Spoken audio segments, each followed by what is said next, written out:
Anche in Friuli Venezia Giulia, come in tutta Italia, da inizio mese si può firmare a sostegno di referendum sulla giustizia promossi da Lega e Radicali. Lo si può fare nei banchetti sulle piazze, località e orari sono disponibili sui siti internet dei proponenti e nei comuni. Le firme, almeno 500.000, andranno depositate entro il 30 settembre in Cassazione, che le vaglierà. La Corte Costituzionale invece esaminerà poi la legittimità, che una volta ottenuta potrebbe far convocare alle urne tra il 15 aprile e il 15 giugno.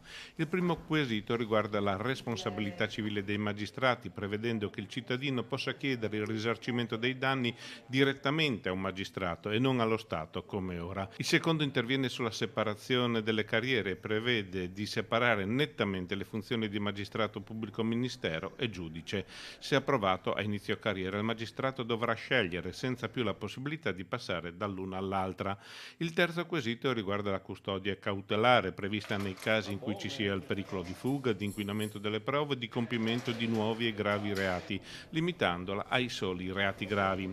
Il quarto referendum invece chiede di abolire la legge Severino nella parte in cui prevede l'incandidabilità e il divieto di ricoprire cariche elettive e di governo, lasciando ai giudici la libertà di decidere. Il quinto quesito riguarda invece la raccolta firme per il magistrato che intende candidarsi al Consiglio Superiore della Magistratura e ne chiede l'abrogazione per evitare che la candidatura venga appoggiata dalle correnti interne. L'ultimo interviene sulla valutazione dei magistrati. Lega e Radicali vogliono dare anche ai membri non togati del CSM la possibilità di esercitare il diritto di voto sulle valutazioni dei magistrati.